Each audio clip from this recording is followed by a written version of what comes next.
Assalamualaikum warahmatullahi wabarakatuh. Kami dari kelompok 25 akan menjelaskan tentang inspeksi K3L rumah hewan di Departemen Biologi FMIPA UI. Anggota kelompok kami terdiri dari Dian Indrianti, Mei Sinta, dan Syafira Dwi Ananda. Rumah hewan merupakan salah satu fasilitas laboratorium yang ada di Departemen Biologi FMIPA UI. Rumah hewan ini digunakan untuk kegiatan penelitian yang menggunakan hewan percobaan seperti mencit. Rumah hewan juga menjadi tempat penyimpanan dan pemeliharaan hewan-hewan percobaan yang akan digunakan untuk penelitian ataupun untuk praktikum. Adapun inspeksi yang kelompok kami lakukan di rumah hewan yaitu mengenai program K3L Laboratorium. Yang pertama mengenai kebijakan dan komitmen K3L itu sendiri, di mana keselamatan dan kesehatan kerja di laboratorium penting diterapkan guna mencegah dan mengurangi risiko kecelakaan kerja. Nah, sayangnya, di laboratorium rumah hewan Departemen Biologi ini tidak memiliki kebijakan yang tertulis mengenai K3L. Padahal, penerapan kebijakan ini sangat penting untuk pengetahuan petugas ataupun mahasiswa yang bertugas di laboratorium agar memiliki pemahaman dan kesadaran untuk memperhatikan kesehatan dan keselamatan kerja saat bertugas. Selanjutnya, terkait dengan perencanaan aspek K3L. Di rumah hewan ini tidak ada pedoman atau peraturan dasar K3L laboratorium secara tertulis seperti yang disebutkan tadi, dan juga tidak disosialisasikan kepada pekerja. Lalu, kepala laboratorium atau ketua tim peneliti tidak melakukan identifikasi bahaya, penilaian risiko, dan pengendaliannya. Lalu, tidak dilakukannya health risk assessment. Namun, untuk program terkait K3L laboratorium di rumah hewan ini telah ditetapkan. Selanjutnya mengenai implementasi K3L Laboratorium. Manajemen Puncak hanya menyediakan beberapa sumber daya yang mendukung penerapan K3L di laboratorium, yaitu hanya ada penanggung jawab laboratorium. Penanggung jawabnya sendiri di rumah hewan adalah Pak Nurjaya. Selanjutnya, tidak ada penjelasan mengenai struktur organisasi pengurus laboratorium di rumah hewan. Tidak ada dokumentasi sistem manajemen K3L, meliputi dokumen dan rekaman yang berhubungan dengan pengelolaan risiko K3L. Lalu, tidak ada alur pelaporan ketika terjadinya kecelakaan kerja. Selanjutnya, tidak dilakukan pertemuan rutin K3L di laboratorium yang dihadiri oleh pimpinan dan pengguna laboratorium. Staf dan mahasiswa mendapat pelatihan terkait K3L, termasuk di dalamnya pelatihan wajib online dasar K3L Laboratorium, pelatihan wajib online Chemical Safety, pelatihan wajib online Biorisk Management, pelatihan wajib lain untuk mengatasi kebutuhan laboratorium khusus, dan terdapat induksi K3L di laboratorium untuk pengguna laboratorium baru. Aspek berikutnya yaitu pengendalian operasional, termasuk di dalamnya lingkungan kerja atau tata graha. Akses masuk ke laboratorium terbatas. Mahasiswa yang akan menggunakan rumah hewan harus izin terlebih dahulu kepada penanggung jawab laboratorium. Permukaan area kerja cukup bersih dan tertata. Terdapat kegiatan housekeeping yang terjadwal dan terdokumentasi. Saat ini, rumah hewan jarang digunakan, namun tetap tersedia rak penyimpanan. Hanya saja, tidak ada benda yang disimpan di rak penyimpanan tersebut. Hasil observasi di rumah hewan menunjukkan bahwa jika ada benda yang disimpan di rak penyimpanan bagian atas, maka jaraknya akan lebih dari 50 cm dari langit-langit atau spring hole. Tidak ada peralatan komunikasi. Lantai laboratorium tidak dilapisi dengan bahan anti-slip.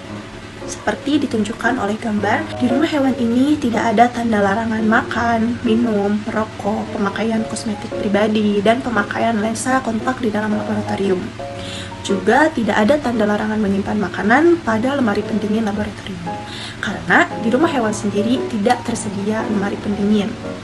Lalu, tidak ada loker untuk menyimpan barang pribadi. Sangat disayangkan karena tanda-tanda larangan ini merupakan pengingat bagi pengguna laboratorium. Tetapi, di rumah hewan tersedia wastafel dengan air mengalir, sabun cair, dan handuk pengering tangan di atas wastafel, seperti ditunjukkan pada gambar hasil dokumentasi kelompok kami. Selanjutnya, safety shower dan eye washer. Di rumah hewan ini tidak terdapat sign dan juga tidak tersedia safety shower dan eye washer. Namun, inspeksi berkala telah dilakukan di rumah hewan ini. Berikutnya yaitu tabung gas bertekanan. Kegiatan yang dilakukan di rumah hewan ini tidak memerlukan tabung gas yang bertekanan, sehingga pemberian label, penyimpanan tabung gas itu tidak perlu dilakukan. Kelistrikan pada rumah hewan. Untuk peralatan listrik dan instrumen pada rumah hewan telah ditanahkan dengan benar. Kemudian beban pada outlet listrik juga tidak berlebih atau tidak menggunakan steker berlebih. Kabel tidak ditempatkan pada area yang dapat menimbulkan bahaya tersandung karena kabel dilekatkan pada dinding. Selanjutnya yaitu adalah sistem inventarisasi dan pelacakan alat dan bahan. Pendataan bahan dan instrumen laboratorium atau rumah hewan dilakukan secara berbasis CIMS menggunakan offline atau menggunakan manual file. Namun untuk online sendiri belum dilakukan. Lalu rencana pengadaan alat dan bahan untuk rumah hewan dilakukan secara terpusat, yaitu dikoordinir dengan staf khusus yang juga melakukan inventory alat dan bahan. Kemudian rumah hewan juga melakukan pengecekan MSDS yang diterima dari pihak vendor dan melakukan penilaian bahaya dan pengendaliannya. Saya akan menjelaskan mengenai biological safety pada rumah hewan. Di rumah hewan sendiri terdapat beberapa alat dan juga fasilitas yang tidak berfungsi dengan baik atau bahkan belum ada. Seperti contohnya adalah laminar flow hood yang tertera pada gambar. Terdapat laminar flow hood tetapi tidak dapat berfungsi dengan baik. Kemudian untuk biological safety cabinet atau disebut juga dengan BSC tidak ada karena memang tidak dibutuhkan. Juga tidak ada vacuum line chemical traps dan juga filter. Untuk tanda bahaya biohazard dan juga hazard sign lain yang biasanya tertera pada pintu masuk juga belum ada. Kemudian untuk aturan dasar keamanan hayati belum terdapat, serta informasi mengenai biological material juga belum ada. Masih pada biological safety pada rumah hewan, untuk SOP atau prosedur penanganan bahan biologi dan benda tajam pada rumah hewan belum ada. Kemudian juga prosedur untuk transportasi bahan-bahan biologi belum ada karena memang belum pernah dilakukan. Pada rumah hewan terdapat prosedur penanganan hewan percobaan sesuai dengan tingkat keamanan dan juga dilakukan dengan terdokumentasi. Juga terdapat fasilitas untuk penanganan hewan percobaan yang berfungsi dengan baik. Untuk fasilitas prosedur penanganan tanaman tidak ada karena tidak dilakukan. Beberapa program seperti biosecurity belum ada. Kemudian untuk prosedur kedaruratan biosecurity juga belum ada. Selanjutnya adalah aspek chemical safety pada rumah hewan. Berdasarkan informasi yang kami dapatkan dari pengelola rumah hewan, bahwa semua staf dan atau mahasiswa telah mengetahui apa yang harus dilakukan jika terjadi chemical emergency seperti tumpahan dan ledakan bahan kimia. Kemudian penggunaan pipet melalui mulut juga dilarang. Serta untuk fasilitas sentrifugal tidak ada pada rumah hewan, serta dan juga lift khusus barang untuk mengangkut bahan kimia tidak ada. Kemudian juga tidak dilakukan pengemasan bahan kimia dalam wadah tahan lama dan anti bocor. Pelabelan bahan kimia juga dilakukan dengan pelabelan biasa. Kemudian bahan kimia juga disimpan pada tempat penyimpanan yang baik dan benar. Seperti apa yang telah ditampilkan pada PPT, bahwa bahan kimia tersebut diletakkan di lemari dengan rapi. Kemudian untuk tempat penyimpanan bahan kimia juga tidak pada posisi di atas mata. Masih pada aspek chemical safety, berdasarkan apa yang kami dapatkan dari pengelola rumah hewan sendiri, bahwa memang bahan kimia tidak begitu diperlukan di rumah hewan, hanya beberapa saja. Pada rumah hewan tidak dibutuhkan reagen yang mengandung asam atau alkali. Oleh karena itu juga tidak ada tempat menyimpan reagen yang mengandung asam atau alkali kuat yang ditempatkan pada spill tray. Kemudian juga belum tersedia dokumen SDS atau safety data sheet. Kemudian juga tidak membutuhkan bahan kriogenik, tidak ada cairan yang mudah terbakar. Kemudian juga tidak tersedia fasilitas foam-hood dan exhaust yang berfungsi dengan baik. Kemudian juga tidak ada lemari asam. Untuk bahan-bahan kimia cair dilengkapi dengan bahan penyimpanan sekunder, kemudian diletakkan pada secondary containment. Kemudian ada aspek ergonomi safety pada rumah hewan. Pada rumah hewan sendiri tidak terdapat manual handling aids dan cara penggunaannya, juga tidak terdapat step ladder atau tangga untuk menjangkau barang yang diletakkan di atas, serta pada rumah hewan benda yang sering digunakan disimpan dan mudah dijangkau oleh tangan. Untuk penggunaan kursi juga telah sesuai dengan postur tubuh. Selanjutnya adalah radiation dan mechanical safety. Percobaan yang dilakukan di rumah hewan tidak ada aktivitas yang berhubungan dengan radiasi ataupun radioaktif. Begitu juga dengan mechanical, di mana rumah hewan tidak memiliki alat atau mesin untuk melakukan percobaan atau penelitian. Selanjutnya adalah alat pelindung diri atau APD. Alat pelindung diri merupakan safety equipment yang sangat dibutuhkan ketika melakukan pekerjaan di laboratorium. Tidak ada tanda atau sign pemakaian APD yang spesifik dan juga tanda larangan pemakaian APD di luar rumah hewan.